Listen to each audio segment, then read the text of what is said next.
Olá! Que bom ter a sua companhia aqui conosco.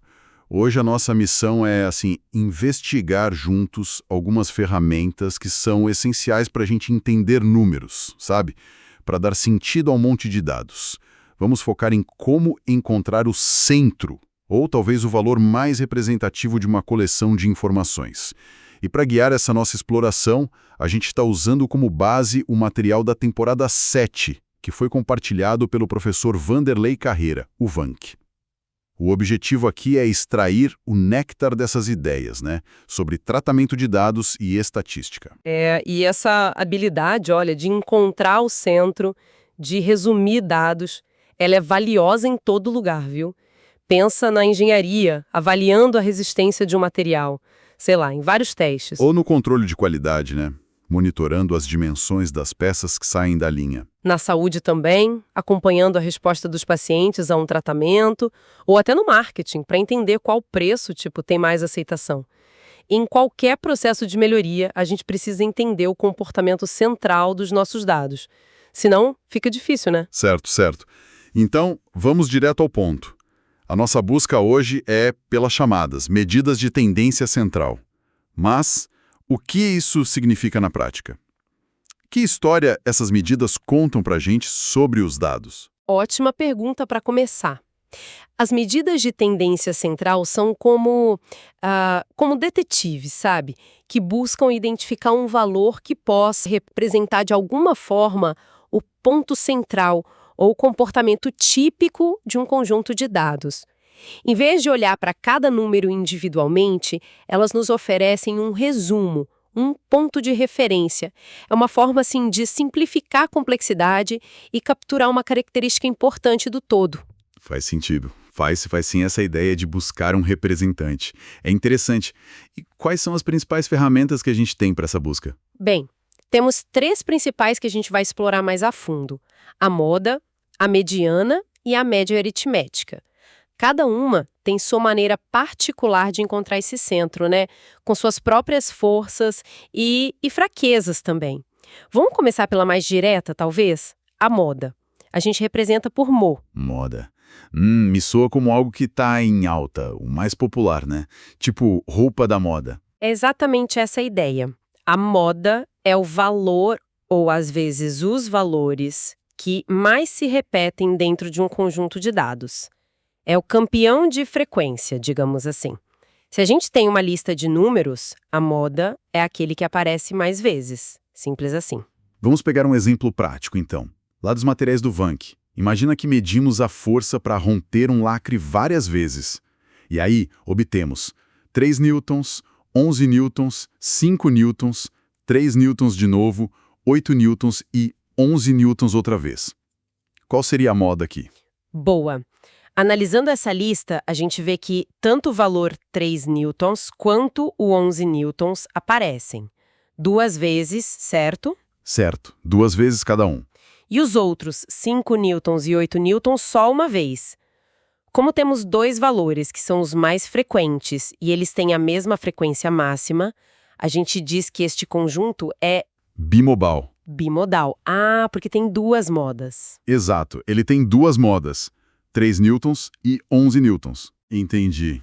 E se nenhum valor se repetisse? Se a gente tivesse, por exemplo, medições de volume, 5 mililitros, 8 mililitros, 3 mililitros, 9 mililitros, 1 mililitro, 2 mililitros. Aí não tem nenhum que aparece mais, né? Nesse caso, isso mesmo. Cada valor é único na lista. Não existe um valor que apareça mais vezes que os outros. Portanto, esse conjunto, ele não tem moda. A gente diz que ele é amodal. Amodal. Sem moda, ok. Uhum. E se só um valor fosse o mais repetido? Como, sei lá, em 2 gramas, 9 gramas, 4 gramas, 2 gramas, 2 gramas de novo. Ah, nesse caso, o valor 2 gramas aparece 3 vezes, né? Mais do que qualquer outro. Então, a moda seria 2 gramas. E o conjunto seria chamado de unimodal. Uma única moda. A moda é muito útil para identificar picos, sabe? Pensa no tamanho de camiseta mais vendida numa loja. Ou na resposta mais comum numa pesquisa de satisfação. Ela aponta direto para o que é mais frequente. Faz todo sentido. A moda mostra o pico de popularidade nos dados. Ok. Agora, e a mediana? Mediana. O nome já sugere algo no meio, né? Precisamente. A mediana é o valor que ocupa a posição central de um conjunto de dados depois que eles foram organizados, em ordem crescente ou decrescente, tanto faz. A chave para a mediana é, primeiro, organizar os dados. Esse processo de ordenar é o que a gente chama de criar o rol dos dados. Uma vez que eles estão ordenadinhos, a mediana divide o conjunto exatamente ao meio. Metade dos dados vai ter valor menor ou igual a ela, e a outra metade vai ter valor maior ou igual. Ah, então a organização prévia é fundamental. Não dá para achar mediana com os dados bagunçados. De jeito nenhum. Vamos usar outro exemplo do material, aquele com volumes?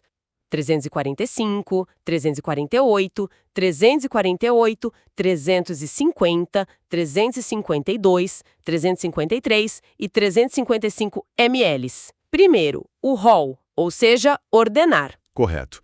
Ordenando, a sequência fica 345, 348, 348, aí vem o 350, depois 352, 353 e, por último, 355 ml. Ok, ordenados. Agora conta. Temos 7 valores aqui, certo? É um número ímpar. O 7. Ímpar. Então, a mediana vai ser o valor que está exatamente no meio da fila. Contando ali é o quarto valor. O quarto valor, que na nossa lista ordenada é 350 mililitros. Então, a mediana é 350 mililitros. Perfeito. Os valores 345, 348, 348 estão abaixo e 352, 353, 355 estão acima. Divide certinho no meio. Exato. E só para registrar, né, se a gente tivesse um número par de dados, digamos 8 valores, depois de ordenar, não teria um único valor bem no centro. Ficariam 2 valores ali no meio. Ah, tipo o quarto e o quinto se fossem 8. Isso. Nesse caso, a mediana seria a média aritmética desses 2 valores centrais. Mas a ideia principal é a mesma, tá? Achar o ponto que divide os dados ordenados ao meio. Certo. Mas aqui é onde a coisa começa a ficar mais sutil, eu acho.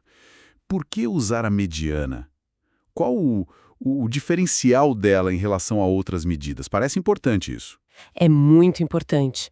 A grande força da mediana é a sua robustez, sua resistência a valores extremos, aqueles que a gente chama de outliers. Imagina que naquele nosso exemplo dos volumes, a última medição tivesse sido, 1.500 mililitros em vez de 355 mililitros, talvez por um erro de leitura ou uma condição muito atípica. Esse valor de 1.500 mililitros é muito, muito distante dos outros, concorda? Nossa, sim. Um ponto bem fora da curva. Como isso afetaria a mediana? Praticamente nada. Mesmo com 1.500 lá na ponta, ao reordenar a lista, o valor na posição central, que era o quarto valor, continuaria sendo 350 mililitros. Mesmo com aquele valor gigante lá. Mesmo assim, a mediana se importa com a posição na fila ordenada, não com quão distantes estão os valores lá nas pontas. Isso a torna uma excelente medida do centro quando a gente tem dados com alguns valores muito discrepantes ou quando a distribuição dos dados não é simétrica. Pensa em dados de renda numa empresa, por exemplo. Algumas poucas pessoas com salários altíssimos não mudam muito a renda da pessoa que está no meio da fila, entende? A mediana captura bem esse cenário. Entendi. A mediana é tipo mais estável, né? Robusta. Não se abala facilmente com os extremos. Ok. E a média aritmética? Aquela que todo mundo conhece, que a gente calcula somando tudo e dividindo pelo total. A famosa média da escola. Essa mesma, a média aritmética, que a gente representa por um x barra, é calculada exatamente assim. Soma-se todos os valores do conjunto e divide-se pelo número de valores que foram somados. Ela funciona como se fosse um centro de gravidade dos dados. Cada valor contribui puxando a média para perto de si. É o ponto de equilíbrio. Voltando aos volumes 348, 345, 350, 352, 348, 353, 355 ml. Para calcular a média aritmética deles, a gente soma tudo, né? Que dá 2.451. Isso. E temos 7 valores. Então, dividindo 2.451 por 7, a gente encontra 350 ml. Olha só, nesse exemplo específico, a média deu exatamente igual à mediana. Sim, isso pode acontecer, especialmente quando os dados são bem distribuídos, mais simétricos e sem outliers muito fortes. A média aritmética tem propriedades matemáticas bem interessantes, que o professor Wenck até destaca lá nos slides. Por exemplo, uma delas, se a gente adicionar ou subtrair um valor constante a todos os dados, a média se desloca exatamente por essa constante. Se todo mundo na turma ganha um ponto extra na nota, a média da turma sobe um ponto. Simples assim. Ah, direto. Se todo mundo ganha 1, a média sobe 1. Exato. Outra propriedade, P2. Se a gente multiplicar ou dividir todos os dados por uma constante, a média também é multiplicada ou dividida por essa mesma constante. Se todos os preços numa loja aumentam 10%, a média dos preços também aumenta 10%. Entendi. Ela acompanha essas transformações lineares. Diferenças, que a gente chama de desvios, o resultado é sempre zero. Sempre zero. Sempre zero. Os desvios positivos se anulam exatamente com os negativos. Isso reforça muito a ideia da média como ponto de equilíbrio, o centro de gravidade dos dados. Então, diferente da mediana, a média aritmética é bem sensível a cada um dos valores. Qualquer alteraçãozinha em um único dado vai mexer no resultado final da média, né? Precisamente. Ela usa toda a informação contida nos dados. Cada número conta. Isso é uma vantagem em muitos contextos, claro, mas também a torna vulnerável, como a gente vai ver. Ok, agora temos média e mediana na mesa. Ambas buscam o centro, mas de formas bem distintas. A média é sensível a todos. A mediana é mais resistente aos extremos. Como escolher entre elas? Essa parece ser a pergunta de $1 milhão, né? Ou de reais no nosso caso. É a pergunta essencial na análise de dados. E olha, não existe uma resposta única, tipo, use sempre esta. A escolha depende criticamente do tipo dos seus dados e, principalmente, do objetivo da sua análise. O que você quer mostrar? O que é importante naquele contexto? Vamos comparar lado a lado. A média, ela leva em conta cada ponto de dado. Cada valor tem seu peso. Isso a torna poderosa e base para muitas técnicas estatísticas mais avançadas. Ela reflete o peso total dos valores. No entanto, essa sensibilidade toda é o seu calcanhar de Aquiles.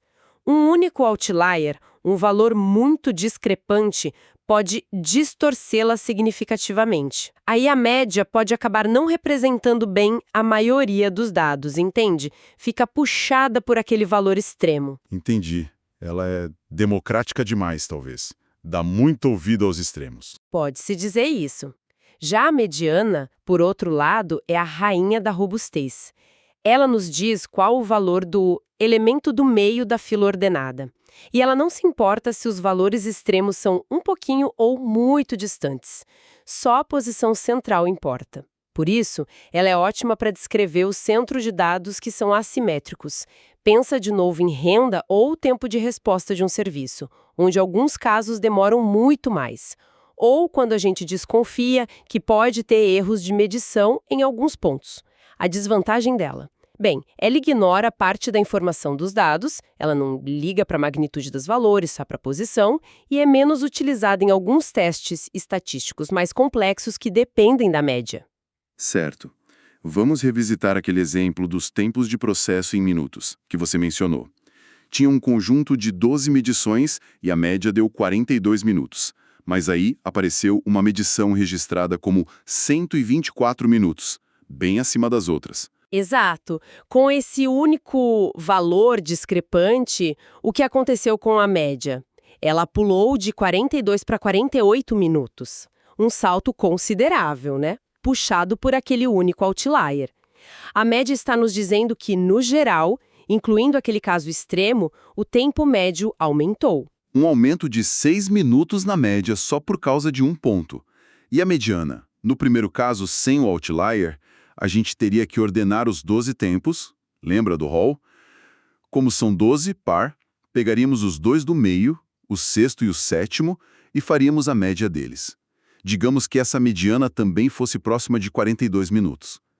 Agora, com o outlier de 124 minutos substituindo o maior valor anterior, o que aconteceria com a mediana depois de reordenar? Mesmo substituindo o valor mais alto por 124, ao reordenar a lista toda, é muito provável que os dois valores centrais, o sexto e o sétimo, permaneçam os mesmos ou muito, muito próximos do que eram antes. Aquele 124 vai lá para a ponta da fila e não afeta quem está no meio. Então, a mediana continuaria ali perto dos 42 minutos originais. Ela estaria indicando onde o meio da maioria dos tempos realmente está, ignorando o impacto daquele ponto isolado. Nossa, isso deixa bem clara a diferença de comportamento delas.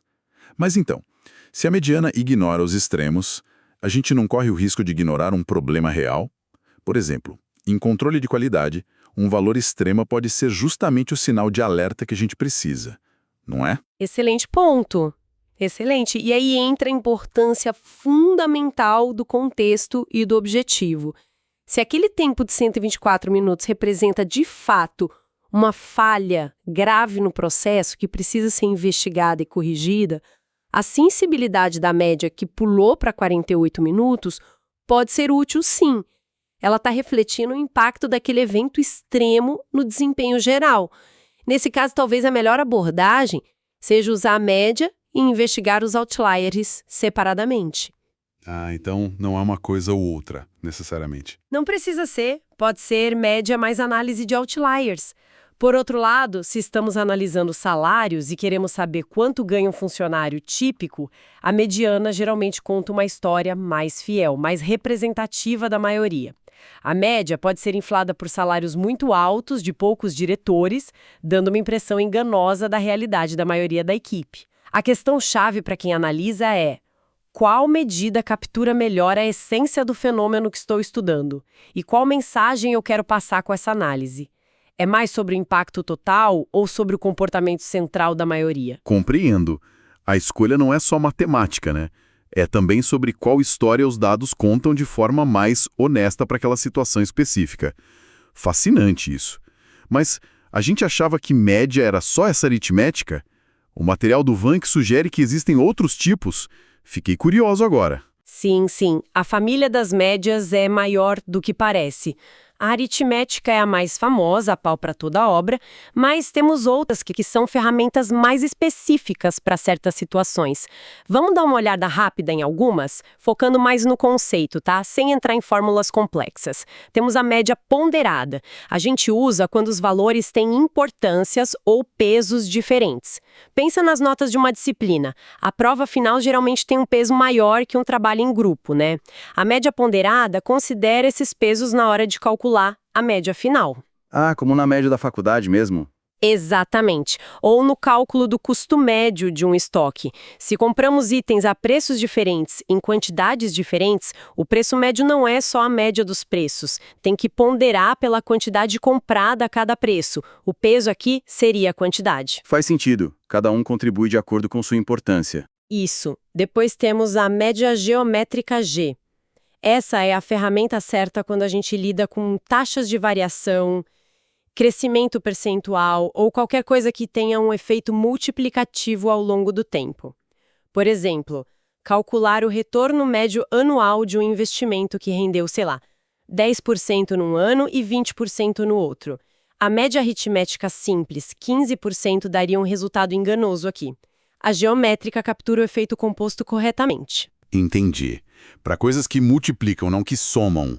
Juros compostos, talvez? Perfeito. Juros compostos, taxas de crescimento populacional. Depois vem a média harmônica, H. Essa é usada principalmente para médias de taxas ou razões, especialmente quando o numerador é constante ou quando lidamos com relações inversas. O exemplo clássico é calcular a velocidade média de uma viagem feita em trechos com velocidades diferentes. Não é só a média das velocidades, especialmente se os tempos ou distâncias variam. A harmônica lida com isso. Velocidade média. Interessante. Nunca tinha pensado que tinha uma média específica para isso. Tem sim. E por último, a média quadrática Q, também chamada de ARIMS, Root Mean Square, Ela é útil quando a gente lida com valores que podem ser positivos ou negativos, mas o que importa é a magnitude média, o tamanho médio, ignorando o sinal. Pense em sinais elétricos, como corrente alternada, ou no cálculo de erros de medição, onde um erro de -2 é tão ruim quanto um erro de +2. O que ela faz? Eleva todos os valores ao quadrado, aí tudo fica positivo, calcula a média desses quadrados e depois tira a raiz quadrada do resultado para voltar para a unidade original. Uau! Um verdadeiro canivete suíço de médias. Para cada tipo de problema, uma média mais adequada. E parece que elas têm uma relação de ordem entre si, né? O material menciona algo como H menor igual a G, menor igual a θ, menor igual a Q. É isso? Exatamente essa relação.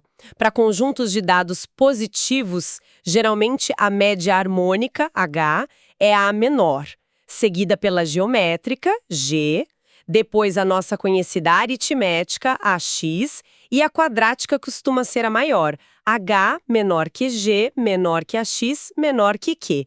E saber disso é importante. Por exemplo, se você usa a média aritmética para calcular um retorno médio de investimento ao longo de vários anos, onde a geométrica seria a correta, você provavelmente vai superestimar o resultado, porque a aritmética tende a ser maior que a geométrica. Ah, então conhecer essa hierarquia ajuda a evitar erros de interpretação. Com certeza, reconhecer que existem diferentes tipos de média nos permite escolher a ferramenta adequada para cada tipo de fenômeno, para cada tipo de problema, evitando conclusões equivocadas. É ter mais ferramentas na nossa caixa. Que bela jornada pelo centro dos dados. Foi muita informação, mas muito útil. Vamos tentar recapitular o essencial que a gente explorou hoje para ajudar a fixar. Vamos lá. Começamos com as medidas de tendência central, que buscam um valor representativo, um resumo, para um conjunto de dados. Vimos a moda, MO, que é simplesmente o valor mais frequente. Pode ser unimodal, uma moda, bimodal, duas modas, ou até amodal, sem moda, o pico de popularidade. Depois, exploramos a mediana, MD, que é o valor central dos dados depois de ordená-los, o famoso Hall. A grande vantagem dela é ser muito resistente a outliers, a valores extremos. Ela divide os dados em duas metades iguais. Exato. Robusta. E aí detalhamos a média aritmética x-barra, o ponto de equilíbrio dos dados, calculada somando tudo e dividindo pelo total.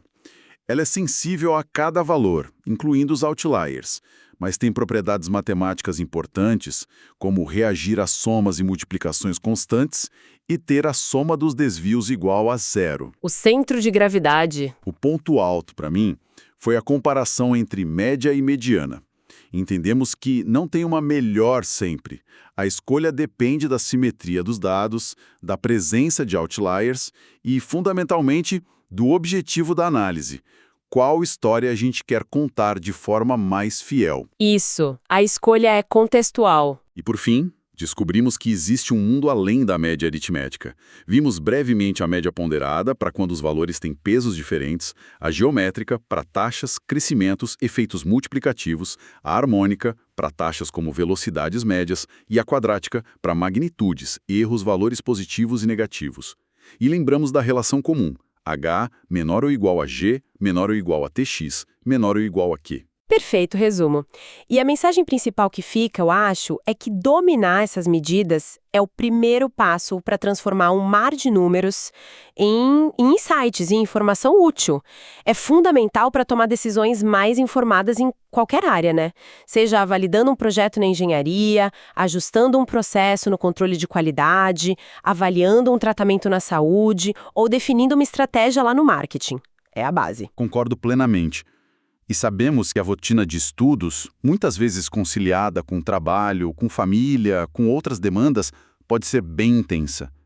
Para ajudar a fixar esses conceitos, que são a base de muita coisa que vem pela frente na disciplina, a nossa recomendação é: ouçam esta nossa conversa com calma. Talvez mais de uma vez. Que tal tentar escutar pelo menos 3 vezes em momentos diferentes? No ônibus, lavando louça, numa pausa. A repetição espaçada ajuda muito o cérebro a consolidar o aprendizado, a transformar isso em conhecimento de longo prazo. Versa é um apoio, é uma ferramenta extra no seu arsenal de estudo. Mas ele não substitui de jeito nenhum a participação ativa nas aulas, a leitura atenta dos slides completos do professor Vanck, nem a análise dos vídeos e outros recursos da disciplina, tá?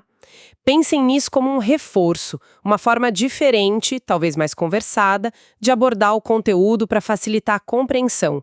Mas o estudo completo é essencial. Exatamente. É um complemento, não um substituto. Continuem curiosos, continuem questionando os dados, os processos ao redor. Sabemos que a jornada do conhecimento exige esforço, especialmente quando se equilibra tantos pratos no dia a dia. Mas cada conceito entendido é uma vitória, sabe? É uma ferramenta a mais na sua caixa para a vida profissional e pessoal. Mantenham essa chama da curiosidade acesa. A capacidade de interpretar dados é hoje cada vez mais valorizada em todas as profissões. Desejamos muito sucesso nos seus estudos e fica aqui uma provocaçãozinha para a gente pensar diante. Será que conhecer apenas o centro dos dados, seja pela média, mediana ou moda, é suficiente para entender toda a história que eles contam? Ou será que a gente precisa também entender o quão espalhados, o quão concentrados eles estão em torno desse centro? Mas isso já é assunto para uma próxima exploração. Até lá!